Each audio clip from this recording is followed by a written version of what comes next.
Tell me about your new tomato trellis system. Okay. Well, are you recording? Yes. It is new to me. It's been out there for a while. I believe it was originally a French invention, and it's used a lot by professional growers who do hydroponics and greenhouse growing, and it's called the string method. The string method? The string method of trellising tomatoes. And basically you have a structure. Ours is just some electrical conduit pipe. You could have an arbor, you can have wood, you can have heavy duty wire running across. Anything up there. Pergola. Any type of support structure? Yes. Overhead? Yes. Okay. Yes. And then you use wire, string, baling, twine. In this case, I have some coated wire, and we started off with that, and I really wasn't thrilled with that, and I liked the idea of black, and the only thing I could find black was some leftover yarn. You use what you got, Mom. Yeah, and I used leftover yarn last year to tie up all of my veggies and my dahlia plants, and it worked fine. It stretches a little at the end of the season, but not too bad. So at any rate, this is what it looks like. And you do have to prune your tomatoes as they grow to the one main leader, the one main stem, and pinch off all the suckers. So, well, do you have... I like it. So far, I really like it. Do you have any plants that need clips? Can we put some clips on? Yeah, we could probably do that over here. Okay. Let me see. You got your bin over here. Where? In the tub. That's what I was looking for. Yeah, other side. I'm going to have to put them in a red Solo cup so I can see them more easily. Yes. Because black or green does not cut it. This is what the clips look like. And they bend. They're hinged right here. And this is where the string goes. And then this snaps closed. And this pinches onto the string. And so it stays there. And one of the nice things about these is that they're reusable. So you can take them off and move them.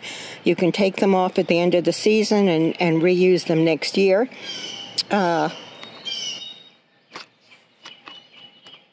It's very nice. It's very convenient. So go ahead and put one on. Okay.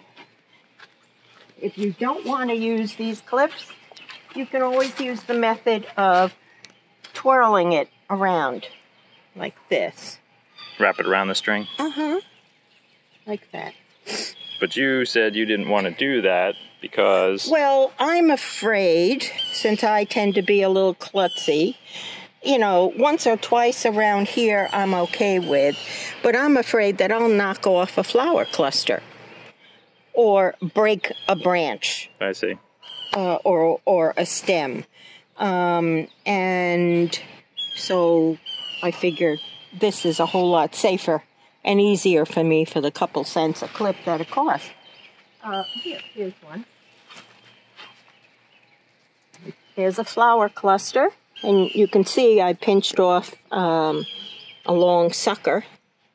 Okay. And now bear in mind, I don't have my reading glasses on, so you put this just like this, catch it in there, put it around your stem, and pinch it closed. Okay, so it's locked. This is locked in place. On the string. On the string. But the plant can float within the ring. Right. So if it's windy or whatnot, this can still move. And it's plenty big so that this stem has room to grow and get thick. So, relatively an easy procedure. And as the plant grows, you just add more clips. Mm-hmm. This is my first time doing it. I've read that you should plan on 10 to 20 per plant. depending on how tall your plant goes. See, now here's a sucker coming out right here. So just pinch that off.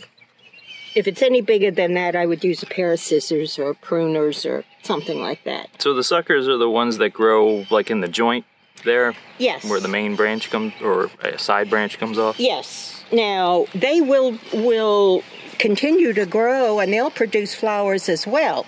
But you have this kind of a thing with all these branches coming off.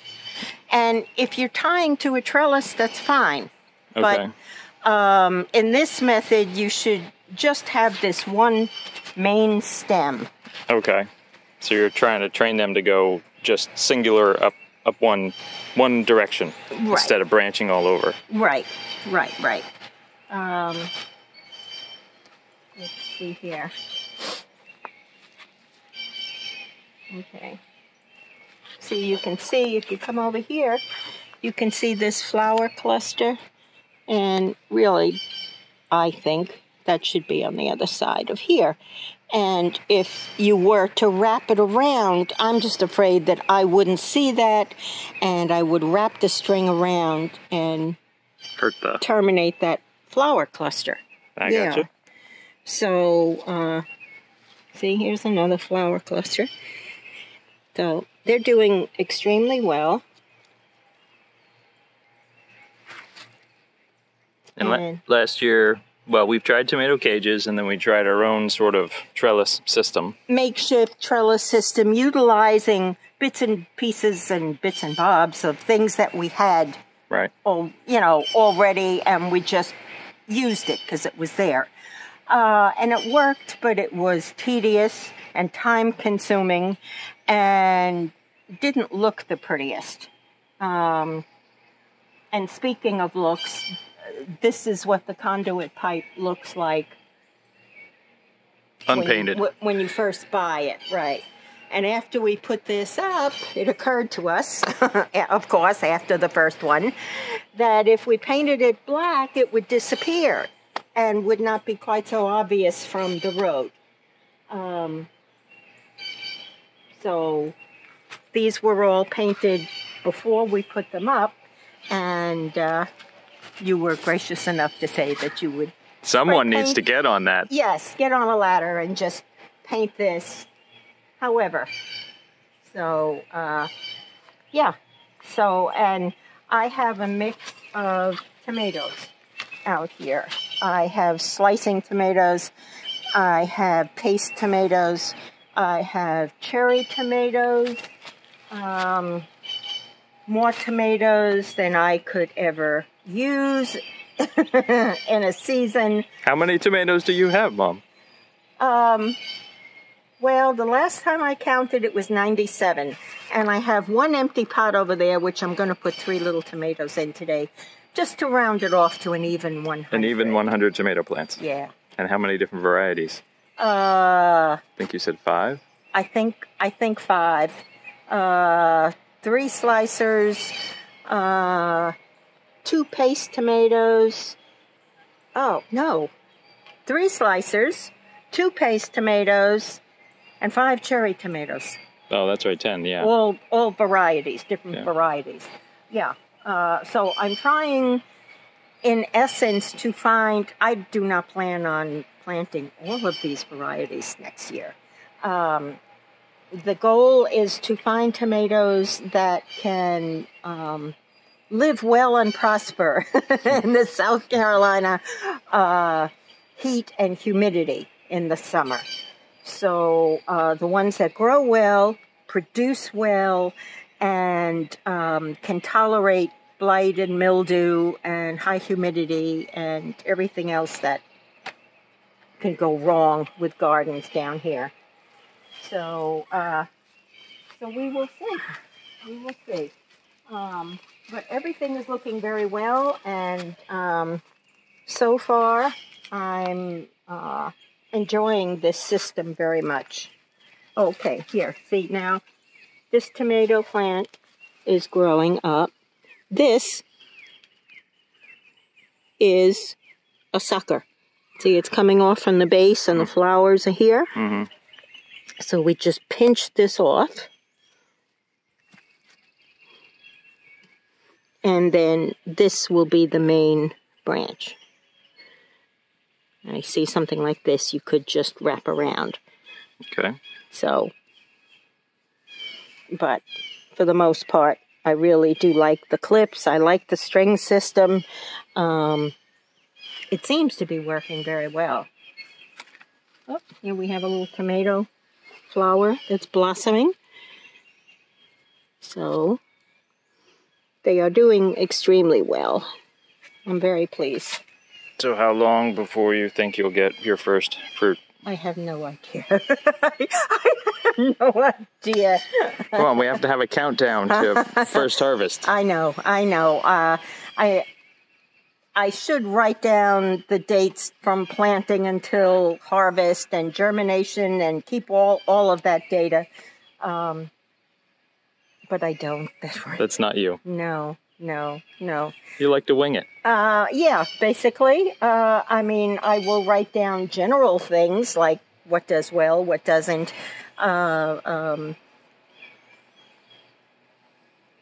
What they seem to like. I also interplanted. These are some French marigolds. They grow about 30 inches, 30 to 36 inches tall. And they give very large, ruffled flowers. What are these? That's basil. Okay. So some of them have basil, some of them have... You just said it. I know. I wasn't paying attention, so I can't repeat it. Marigolds. Okay. French marigolds. And, you know, there are some marigolds in here. And if there was an empty space, I just put either a marigold or a basil in there. And that's true with all of the tomatoes. So I'm trying to keep pests away and diseases. Also trying to keep the deer away. And deer are a big problem down here. I was very lucky. We've seen deer around on the property, around the fence line, but no one jumped over the fence. Last year. This year, You're tempting them more this year. Yes, I have more for them to eat. So supposedly they do not like stinky plants, smelly plants, like basil, rosemary, yarrow, any of the herbs or flowers that have a strong fragrance, lavender. So you have all of those. I do. There's lavender over there. There's yarrow on the outside of the fence. I started from seed some multicolored yarrow. They're in little pots over there. I'm tempted to get some Irish Spring. I've also read that Irish Spring has such a strong scent that it will repel them. You mean soap? The Irish Spring soap? Yes.